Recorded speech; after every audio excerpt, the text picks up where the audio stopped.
Hey, what's going on, everybody? This is Tyrone back with Tech Life.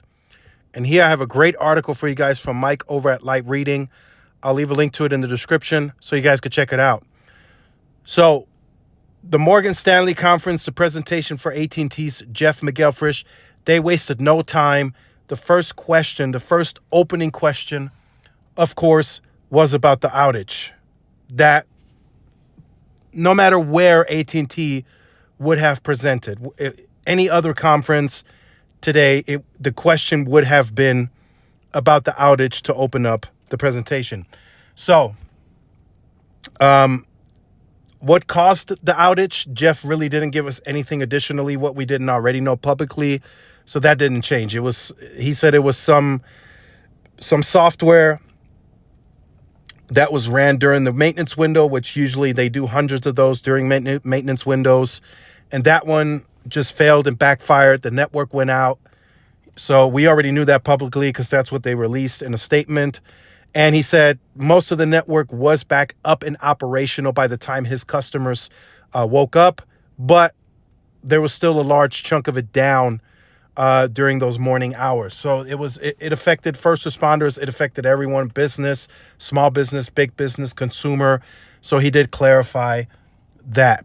One other thing that was clarified, there will be follow-on discussions with our regulators at the FCC and portions of the government, but that is not to be unexpected, said AT&T's Jeff McElfresh. The company's outage could also affect its work in California.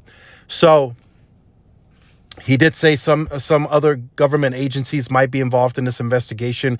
We saw recently the state AG in New York filed an investigation of their own. I'm hearing some military installations are also a part of that investigation, which, is part of the government.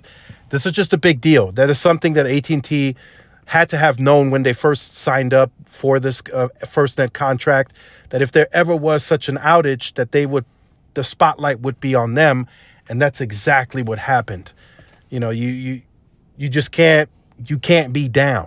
You have to have 99.9% uptime when you are the network for first responders. There's no way around it. And if it does go down the way that it did, now you got to deal with FBI, DHS, other portions of the government, the FCC, and some state AGs are going to look into this. So AT&T completely aware. That's something that they expected. So they're going to move on from that. They're going to discuss, of course, I truly believe whatever they discuss internally with those agencies, it's going to be a far more detailed report than what we got publicly. And, if we do ever see that report publicly, there's going to be a lot of redacted words and stuff on there. So, I wouldn't even want to see that publicly because it's not going to give us anything that we don't know publicly, because a lot of that stuff will be redacted. So other things that were discussed during the conference from Jeff McElfresh, besides the outage, he did acknowledge that they are the third place carrier when it comes to postpaid subs.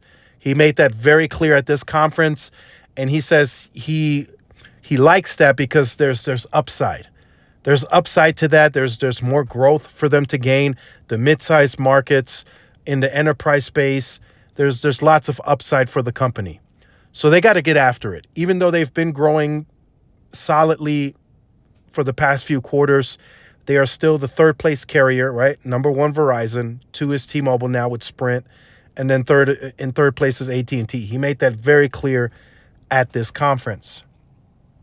From a postpaid perspective, mobility side, so there's huge upside for them. There's still a lot of fiber out there. He disclosed that they have the living room with fiber, right? That's their fiber customer, but they don't yet have them on wireless. So that's upside there.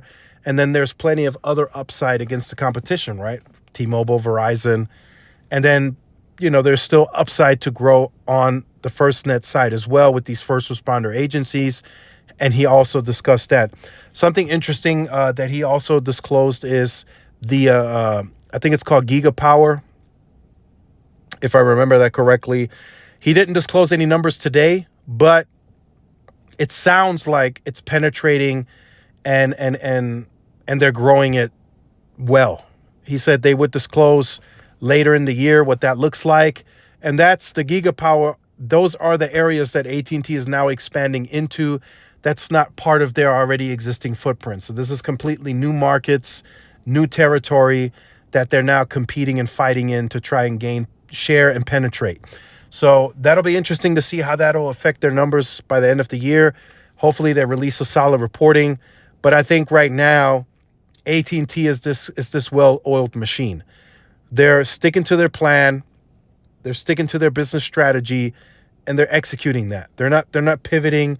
They don't move very fast when it comes to that. They're gonna put their heads down, he discussed, and they're gonna just chase it. So it seems to be effective. He says they have the leading service revenue.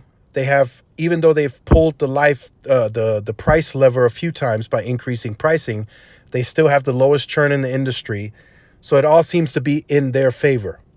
So one thing that he also discussed, again, I heard about this in a previous internal town hall, is in neighborhoods that they get fiber into, brand new fiber installs, fiber to the home, in the first 12 months, a third of that neighborhood will self-select AT&T's fiber.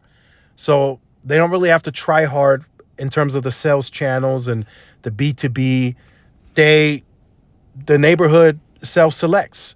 And that's just today, that is something that FWA just can't compete with. Rather that's Verizon, T-Mobile, any neighborhood that they have extra capacity in today, they can't take 1/3 of the neighborhood. They take a few houses, but they can't take 1/3 of the neighborhood or half of the neighborhood. They just don't have enough capacity on these towers. They just can't do it. Verizon might be the closest to be able to do that if they are able to deploy several millimeter wave nodes throughout the entire neighborhood. But for now, from a long-term perspective, fiber is just the way to go if you want to gain a substantial share in any given neighborhood. And that's something that Jeff McElfresh also disclosed in this conference. He said, when a person buys a house, I hook them up with fiber.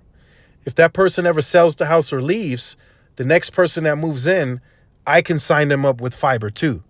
And he kind of took a shot at FWA with that, which is a product that they're selling too.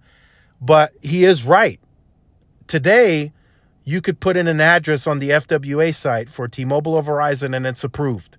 And that person that lives there today signs up for that product and he uses it for X amount of years. Then he moves out, he takes that product with him. The next person that moves in, there is no guarantee that that person will be approved for FWA from any carrier. They might already have the slot filled from another house. There might be some capacity constraints. It's just not a guarantee. Fiber is a long-term play, and he acknowledges that very confidently during this conference. So other than that, not much else disclosed. Mobility side really didn't touch on C-band much. I think they talked about C-band at one time, that it's at a bit of a bigger scale, but Jeff really didn't elaborate on that much. He just said that the bandwidth is being consumed. It's helping our overall network performance. But he then went on to say that, when you open up the pipes, the consumers are gonna use it. And that's for both mobility and for FWA. So they still talk about FWA very carefully because it's just not their go-to. It is not their primary go-to. Their primary go-to is still fiber to this day, and that won't change. FWA is supplemental. They will sell it to certain areas where they have that extra capacity. And in those areas where they really aren't filling up the network from a monetization standpoint, they are also, he said, looking at the wholesale piece that they really didn't go after much the last few years. They're looking at that too. But, FWA is there as an option. And if it's done right, I think it can work. It's working for Verizon. It's working for T-Mobile. I've had it for 4 years, for those of you who saw the video last night, and it still holds up. Is it the best performing product out there? No. But if you're on DSL, you're paying $50-$60 and you're only getting 10 megabits down, FWA is a clear choice and a clear winner in that case. So those are just a few talking points that I wanted to discuss and go over from the conference. Not much else disclosed there. T-Mobile and Verizon go tomorrow. We'll see if they have any better updates. But AT&T seems to be a well-oiled machine. They reiterated their guidance that they're on target of hitting that for the year, even though they had that outage. So it didn't really derail much on the business side. They continue growing. My takeaway, they're continuing to grow.